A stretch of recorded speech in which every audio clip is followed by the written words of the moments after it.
Comme le dit si bien la citation, il est difficile d'atteindre une destination qu'on n'a jamais vue. Visualiser le succès, c'est commencer à lui donner une forme concrète, des points de repère pour le rendre atteignable. Bonjour à toutes et à tous et bienvenue sur Modern Entrepreneur, le podcast qui se veut une plateforme d'inspiration, de motivation et de ressources pour tous les créateurs de valeur, celles et ceux qui souhaitent faire évoluer, voire révolutionner leur vie, aussi bien professionnellement que personnellement. Car j'en suis convaincue, la posture entrepreneuriale est source d'épanouissement dans tous les domaines de vie, car elle induit responsabilité et mise en action, par opposition au statut de victime. C'est donc notre carte maîtresse en ce 21e siècle pour aller vers plus d'indépendance. Alors saisissons-la et explorons ces leviers concrets pour créer de la valeur avec clarté, méthode et ambition. Aujourd'hui, nous allons parler d'un sujet fondamental mais sous-estimé, la visualisation du succès. Visualiser, c'est tout simplement donner une apparence à ce que l'on veut rendre possible. En donnant une forme mentale ou concrète à une destination, on crée un lien naturel qui nous pousse à nous en rapprocher.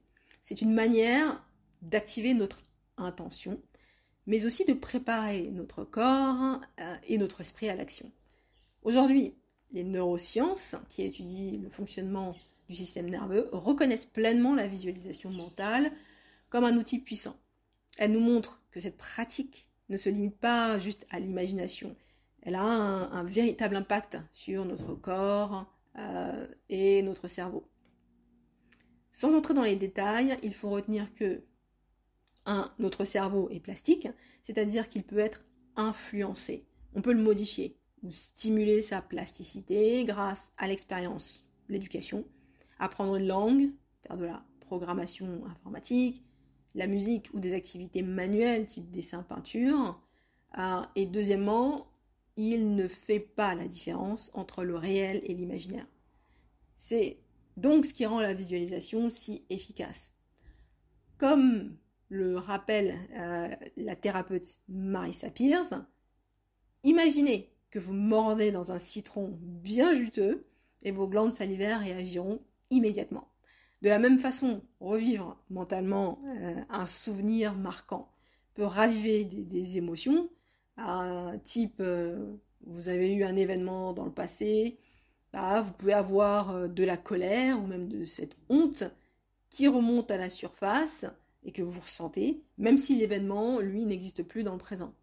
Donc ces deux mécanismes, plasticité du cerveau et le fait que le réel est égal à l'imaginaire, ça ouvre un champ des possibles immense. Ce que on visualise régulièrement peut littéralement reprogrammer notre perception, nos émotions et notre capacité à passer à l'action.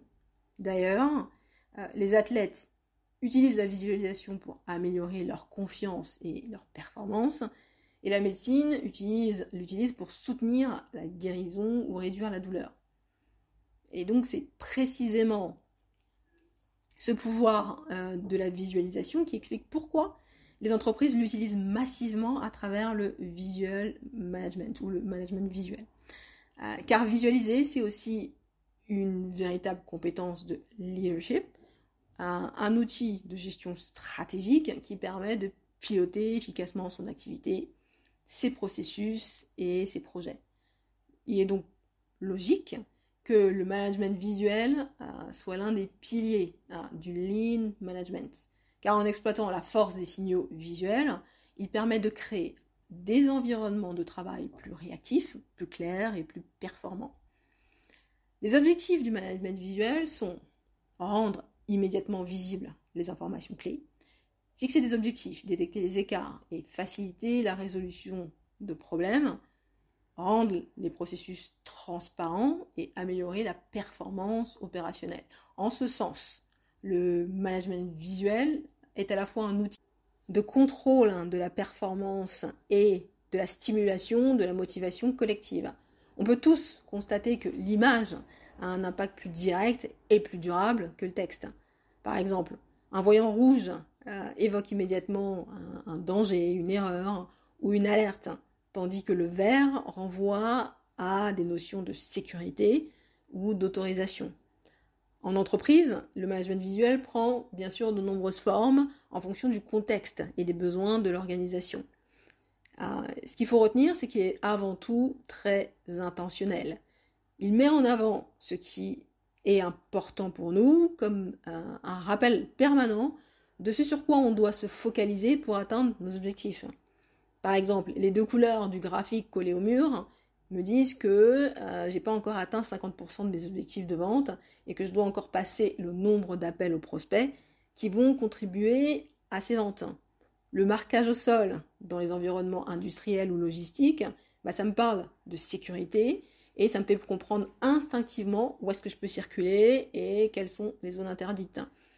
Ou encore les outils de pilotage comme le Kanban, ça me signale le besoin de réapprovisionnement par des bacs de différentes couleurs ou des étiquettes visuelles afin de garantir mes livraisons clients.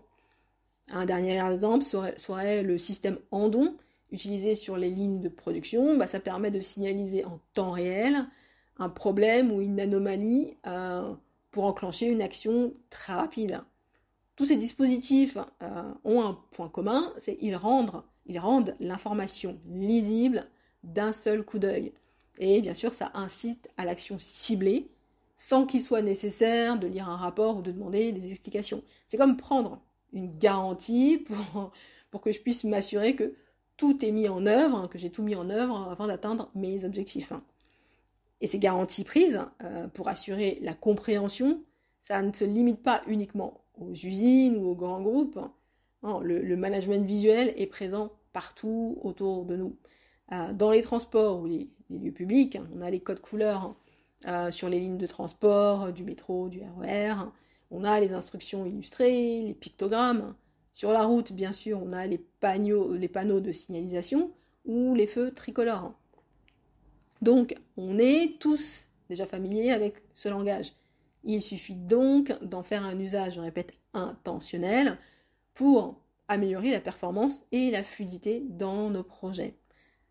De ce constat, il est donc facile de comprendre pourquoi et comment le management visuel arrive aussi dans nos sphères privées sous la forme de la visualisation créative.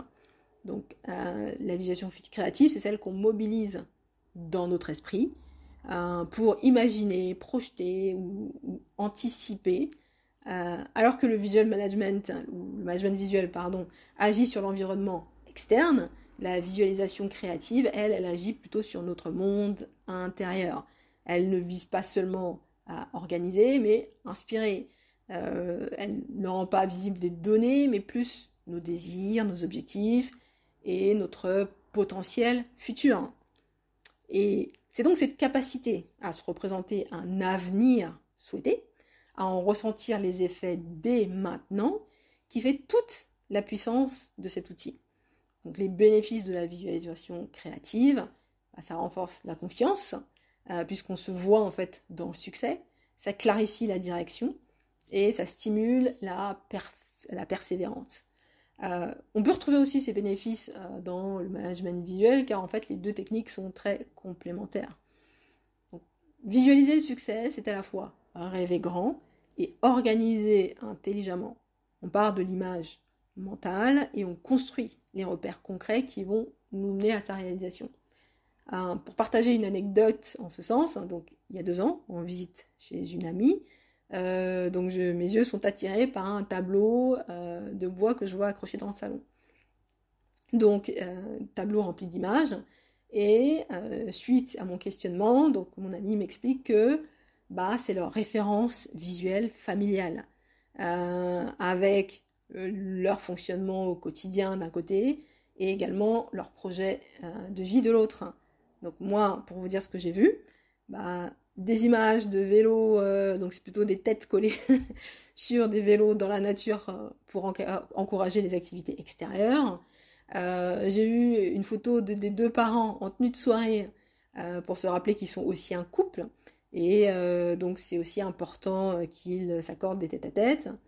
Une image du Canada sous la neige pour leur objectif de voyage rêvé en 2024. Une photo de mon amie donc avec sa silhouette d'avant grossesse pour se rappeler qu'elle doit travailler sa sa remise en forme, et une maison entourée de verdure, donc ce qui correspond à leur objectif 2027. Donc ce tableau, c'est en fait ce qu'on appelle un vision board, un rappel visuel de ce qui compte vraiment pour nous et l'impact au niveau du cerveau de voir ces images quotidiennement, ça renforce la familiarité avec nos projets. Et surtout, ça soulève des émotions, d'espoir, d'envie pour le futur et des émotions positives qui nous mèneront à passer à l'action. Le message de la visualisation, en fait, la visualisation nous dit ce que l'on voit, on peut le devenir ou l'obtenir. Si, par exemple, vous avez grandi dans un environnement modeste, il peut être difficile d'imaginer, dans le sens profond, ressentir, ce que ça signifie vraiment de vivre dans l'abondance. Parce que la vie, d'une certaine mesure, a tendance à se reproduire. On reproduit en fait quelque part ce qu'on connaît déjà, à moins qu'une variable externe ne vienne briser cette boucle. C'est aussi pour ça que, de manière très schématique, les riches deviennent souvent plus riches et les pauvres plus pauvres, pas uniquement pour des raisons économiques, mais aussi parce que les représentations mentales, les émotions associées aux standards de vie et les repères internes, ça se construit très tôt suivant nos environnements. Donc, si par exemple, vous avez grandi dans un milieu modeste et que vous avez eu accès, même brièvement, à une expérience de haut niveau, de confort ou de réussite, cela peut créer une empreinte émotionnelle positive et cette expérience va agir un peu comme une balise qui montre ce qui est possible. Donc elle peut tracer un chemin mental pour s'y reconnecter plus tard, c'est-à-dire que cette émotion, lorsque vous avez vu, je sais pas moi, le cristal, ça vous a fait waouh, et vous pouvez régénérer cette émotion, vous y connecter et la reproduire plus tard. Donc c'est pourquoi il est donc essentiel de prêter attention à ce à quoi on s'expose au quotidien et bien sûr encore plus à ce à quoi on expose nos enfants. Car en fait, ce qu'on voit le plus souvent, c'est ce qui nous est familier et donc c'est aussi ce qu'on ressent fortement comme possible et ça peut devenir peu à peu notre norme intérieure. Donc voilà. Donc pour cette deuxième partie, si maintenant vous souhaitez utiliser la visualisation créative pour faire avancer vos projets, voir un processus avancé, donc voilà en fait une méthode que je peux vous partager, ce que j'utilise dans mes ateliers. Tout d'abord, dans un premier temps, c'est de définir clairement votre objectif en utilisant la méthode SMART que vous connaissez peut-être, donc spécifique, opposé à général, mesurable, notion de valeur ou de KPI, atteignable, qui, même s'il est grand, ne vous fait pas peur, réaliste, qui prend bien sûr en compte certaines contraintes, et temporelle, c'est-à-dire daté pour quand est-ce que vous le voulez. Ensuite, deuxième outil, vous pouvez utiliser la méthode de résolution de problèmes qui est le CQQ-COQP pour aller bien plus détailler votre projet.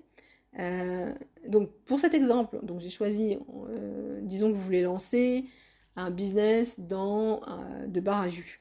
Donc bar à jus, on va répondre aux différentes questions de la résolution de problèmes, à commencer par qui est votre clientèle cible pour un bar à jus, des sportifs, des fanats de fitness ou de yoga, des personnes débordées qui veulent prendre soin de leur santé, des personnes qui cherchent un espace de travail avec une touche santé. Les produits, des jus, des smoothies, du thé, peut-être des avocados toast, des sandwichs ou des cookies. Il y a aussi dans quoi l'ambiance, les événements, est-ce que vous organisez des goûters. Donc là, c'est à quoi ressemble votre offre. Ensuite, le où, c'est la localisation. Quel type de coin, de quartier, quel agencement, quelle décoration.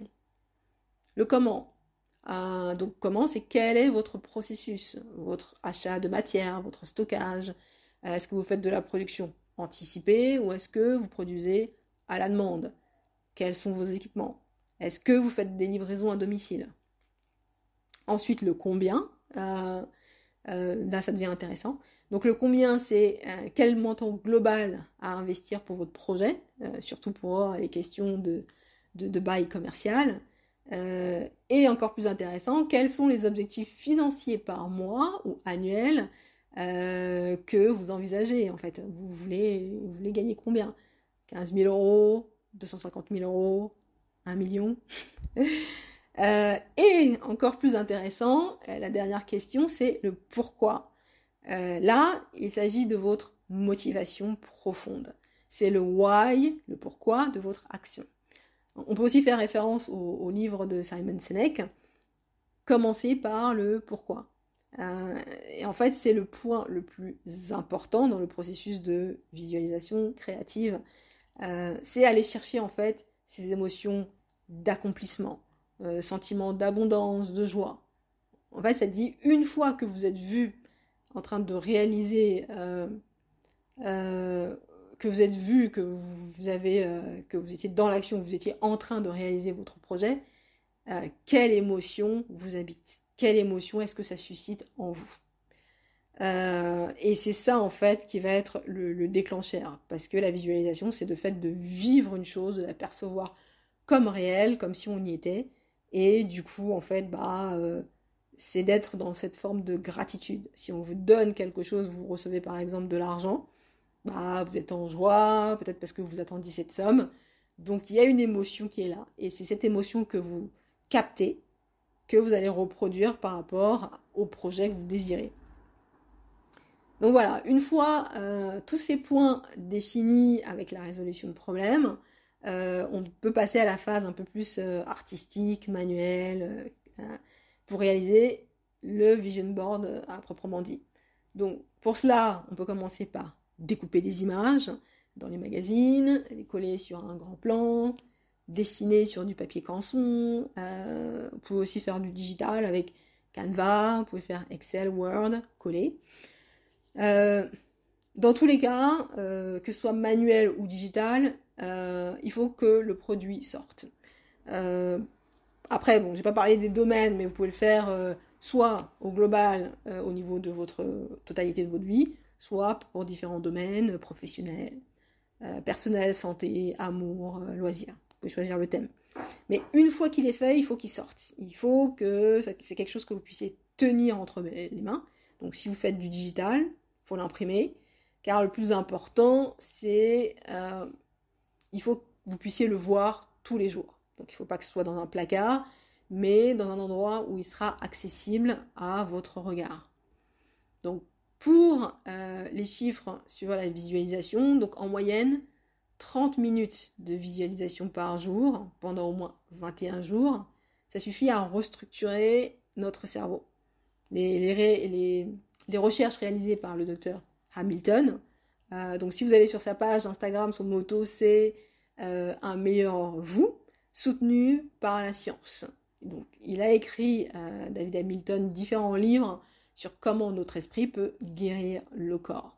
Et donc lui, dans ses recherches, il a montré que 15 minutes de visualisation par jour suffisent à augmenter, par exemple, la masse musculaire. Vous visualisez votre muscle travailler et dans le temps, en fait, cette masse va vraiment augmenter. Mais vous avez compris, l'essentiel, c'est la fréquence, hein, c'est de le faire de manière régulière, donc la répétition est déterminante. Et une fois qu'on a son vision board et qu'on le voit tous les jours et qui nous montre la destination à atteindre et qui stimule aussi nos émotions pour passer à l'action, là on va aussi faire place aux outils de pilotage. De l'autre côté, il nous faut aussi notre feuille de route avec les grands axes stratégiques plus les suggestions de micro-actions que on peut entreprendre pour se rapprocher de notre objectif. Donc bien sûr, on a le PDCA, le Plan Do Check Act, planifier, faire, vérifier, ajuster, et le fait de le journaling, utiliser un journal, qui reste de très bons supports pour toutes nos actions. Donc voilà, donc en utilisant ces deux piliers que sont le management visuel et le vision board, Vous avez un plan pour passer d'abord du rêve à la stratégie, ensuite de la stratégie à l'action. Car bien sûr, pour rappel, le succès commence dans l'esprit, mais il se construit dans l'action. Le visuel fait le lien entre les deux. Voilà, c'est un sujet vaste et passionnant, la visualisation. Mais si vous souhaitez aller plus loin ou plus en profondeur, donc ce que je peux vous proposer comme lecture pour creuser à votre rythme, c'est d'abord le Managing to Learn, Manager pour apprendre par John Shook. Donc c'est une approche centrée sur la pensée A3. Donc la méthode A3, c'est une méthode de résolution de problèmes qui repose aussi sur le PDCA et la communication visuelle en ligne. Donc ce livre, Manager pour apprendre, très utile pour relier storytelling, pilotage, d'équipements visuels. Donc à noter, John Shook, c'est l'un des premiers Américains qui a intégré le siège social de Toyota et donc à recevoir les premiers enseignements du système de management par Toyota. Donc énormément de savoir, différents livres. Je vous laisse creuser. Ensuite, on a Marissa Peerce, dont je vous ai un peu parlé plus haut, qui est thérapeute anglaise et qui est la fondatrice du RTT, Rapid Transformation Therapy. Son livre phare, I Am Enough, Je suis assez. Je trouve ses vidéos YouTube aussi intéressantes qu'utiles, et notamment tout ce qui est méditation. Et certaines vidéos permettent aussi de gagner en confiance. Troisième livre, Tara Swart avec The Source. Tara Swart, elle est neuroscientifique et coach en leadership. Elle explique dans son livre comment la visualisation, l'intention et la plasticité cérébrale transforment les comportements. Vous avez plusieurs interviews d'elle sur YouTube si vous voulez déjà en savoir un peu plus. Et dernier livre, donc là c'est un plus petit format que j'ai trouvé en librairie, c'est Technique de visualisation créatrice, la puissance de la pensée par Shakti Gawain. Bien sûr, il existe de nombreuses références que vous pourrez trouver sur internet. Et voilà pour mon partage de ce jour sur la visualisation. J'espère que cet épisode aura été nourrissant pour vous et qu'il vous aura donné envie d'implémenter la visualisation pour vos projets personnels ou professionnels. Bien sûr, likez, partagez afin de permettre au plus grand nombre d'utiliser ces techniques de déploiement. N'hésitez pas à me partager en commentaire comment ou pourquoi vous utilisez la visualisation au quotidien dans votre vie. Et moi, je vous dis à très bientôt donc pour un nouveau partage. Merci.